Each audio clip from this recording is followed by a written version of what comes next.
బట్టి గారు చెప్తాడు, మన అసెంబ్లీలో మేము అందరం విన్నాం, ఇంత గొప్పగా చెప్పినట్టు మాకే ఆశ్చర్యం అనిపించింది.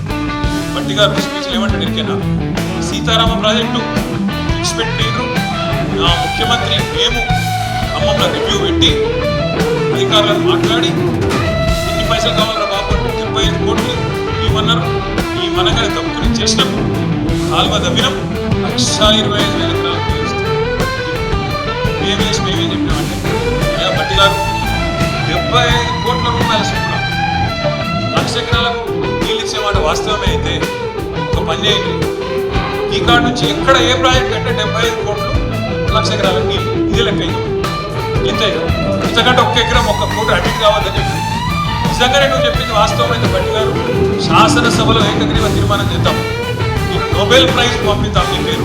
ఇక్కడ నోబెల్ ఎవరు కూడా ఇంత గొప్ప ఎవరు లేడు, 75 కోట్ల రూపాయలు 1,00,000 ఎకరాలకు నీళ్ళు ఇచ్చిన మహానుభావుడు ఇంజనీర్ ఎవరు లేరు, బట్ మా బట్టన్నకు నోబెల్ ప్రైజ్ ఇవ్వాలని చెప్పి మేము ప్రతిపాదన పెడతామని మాకు మైక్ ఇవ్వలేరు, మైక్ ఇస్తే ఇచ్చేది కదా ఇవ్వలేదు అంటే ఎట్లుంటుందండి, ఒక ఇట్లుంటాయి అబద్ధాలు.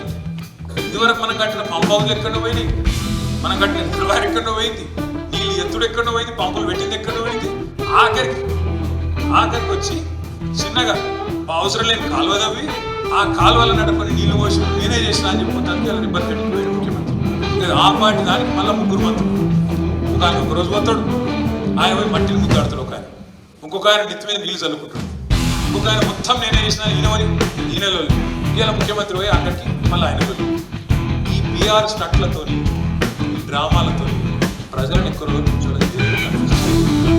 ప్రజలు అమాయకులను మీరు అంటున్నారు కాదు, ప్రజలకు అన్నీ తెలుసు, అన్ని వాళ్ళ అనుభవం ఉన్నాయి. అందుకే మన తరపురంలో కూడా ఆగమైంది సుందరపడి రాజనంతులు కూడా నా ప్రార్థన, కొత్త సున్నం వేసి నేను చేసినా చెప్పుకోవాలి. కాగ్నిజెంట్ అనే కంపెనీ ఒక చిన్న ఉదాహరణ, 2022లో ఒప్పందం చేసుకుంది మనతో, 2022లోనే కాగ్నిజెంట్ అనే కంపెనీ ఒప్పందం చేసుకుంది, 16,000 ఉద్యోగాలు దగ్గర పెడతామని ఒప్పందం కూడా అయిపోయింది. మొత్తం ఒక పెద్ద బిల్డింగ్ తీసుకుంటాం, మొత్తం సదా వేసినాం. రేవంత్ రెడ్డి ఏం చేయాలి మరి, ఇంకా అమెరికాకు పోయి 10-12 రోజులు ఊరేగినాక చేతులతో వస్తే బాగుంటుంది కదా. 16,000 ఉద్యోగాలు తెచ్చారు. 16,000 ఉద్యోగాల కథ ఏంటంటే రేవంత్ రెడ్డి దిగిండట, మొన్న ఒప్పందం చేసుకున్నాడట, నిన్న దిగిండట, ఇవాళ పోయి కంపెనీ చాలా చేసాడు. ఇంత వేగంగా మొన్న ఒప్పందం అవుతుంది, ఈ లోపల వాడు బిల్డింగ్ కట్టి 16,000 మంది ఉన్నాడు, నువ్వు దిగంగానే పోయి రిబ్బన్ కట్ చేసినావా, నమ్మేదానికి అందరం చెవిలో పూలు పెట్టుకున్నావా. నేనేమంటున్నా అంటే ఇటువంటి కథలు చెప్పుకుంటా పోతే ఇంకో 100 ఉన్నాయి. ఇట్లా మాయ మాటల మీద, స్టంట్ల మీద, పిఆర్ స్టంట్ల మీద ప్రభుత్వాన్ని ఎక్కువ రోజులు గుంజలేరు ఎవరైనా సరే. విషయం ప్రజలకు ఒక్కసారి అర్థమైనాక అడుగుడు మొదలు పెడతారు. ఈరోజు చాలా సంతోషంగా ఉంది, ఎందుకంటే మొదటిది స్టేషన్ గన్పూర్ నియోజకవర్గంలో నాకున్న అవగాహన మేరకు ఎందుకంటే మొన్న నేను ఢిల్లీలో కూడా అక్కడ సుప్రీంకోర్టు సీనియర్ లాయర్స్తో కూడా కలిసి వచ్చిన కాబట్టి చెప్తా ఉన్నా, తప్పకుండా తొందరలోనే స్టేషన్ గన్పూర్లో ఉప ఎన్నిక వస్తుంది. తప్పకుండా అందులో మళ్ళీ తిరిగి రాజయ్య గారి గెలుపుకి ఈరోజు ఒక మొదటి అడుగు పడిందని నేను అనుకుంటాను మనస్ఫూర్తి. ఎందుకంటే కేసీఆర్ గారు పార్లమెంట్ ఎన్నికల సందర్భంగా వచ్చినప్పుడే చెప్పినారు, గన్పూర్లో ఉప ఎన్నిక రావడము ఖాయం, తప్పకుండా మనం గెలవడం ఖాయం అన్న మాట చెప్పినారు. చెప్పిన దానికి అనుగుణంగానే నేను కూడా వ్యక్తిగతంగా అనుకునేది, హైకోర్టులో ఆల్రెడీ తీర్పు రిజర్వ్ చేసి పెట్టుకొని ఉన్నారు, అక్కడ సానుకూల ఫలితం వస్తుందని నేనైతే అనుకుంటా ఉన్నాను. ఎందుకంటే ఆశాభావం ఉంది, తప్పకుండా వస్తుంది. ఎందుకంటే అది ఓపెన్ ఏమి దాచుకొని కూడా దాచుకుంటలేరు వాళ్ళు. ఇట్లా గెలిచిండ్రు, అందులో ఎంపీకి పోటీ చేస్తాను, ఇట్లా గెలిచిండ్రు, కండువాలు కప్పుకొని ఓపెన్గా కుల్లా ఇల్లు ఊరు తిరుక్కుంటా కాంగ్రెస్ పార్టీ కోటేయమని తిరిగిండ్రు. కాబట్టి ఇళ్ళ గెలిచిన వాళ్ళు అవతల పోయి మరి పార్టీ ఫిరాయింపులకు పాల్పడితే చట్టం చాలా క్లియర్గా ఉంది.